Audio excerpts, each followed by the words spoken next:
रत्नागिरी जिल्ह्याला सलग 3 दिवस पाऊस अक्षरशः झोडपून काढताना पाहायला मिळतोय। जिल्ह्याला या ठिकाणी रेड अलर्ट नंतर समुद्राला मोठं उधाण आलेलं पाहायला मिळतं आहे। सलग 3 दिवस जो पाऊस कोसळतो आहे त्यामुळे किनारपट्टी भागात सध्या समुद्राला मोठं उधाण आलेलं पाहायला मिळतं आहे। जून महिन्यातील पौर्णिमेनंतरचं सर्वात मोठी भरती या ठिकाणी समुद्राला आलेली पाहायला मिळते।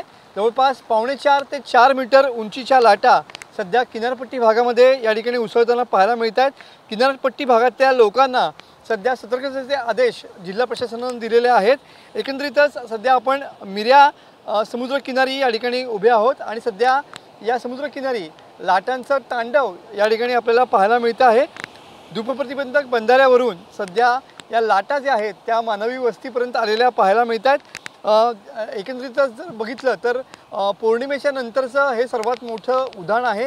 सध्या मुसळधार पाऊस जो आहे तो रत्नागिरी जिल्ह्यामध्ये कोसळताना पाहायला मिळतो आहे। सर्वच तालुक्यामध्ये या ठिकाणी अतिवृष्टी झालेली आहे। अशातच आता समुद्र देखील खवळलेला पाहायला मिळतोय आणि समुद्रामध्ये सध्या 4.5 ते 4 मीटर उंचीच्या लाटा सध्या उसळताना पाहायला मिळतात। त्यामुळे किनारपट्टी भागातल्या लोकांनी अधिक सतर्कता बाळगावी असं आवाहन जे आहे ते जिल्हा प्रशासनाच्या माध्यमातून या ठिकाणी केलं गेलेलं पाहायला मिळतंय। कॅमेरामन समीत गजनेसह मी मनोज डेले, TV9 मराठी, रत्नागिरी।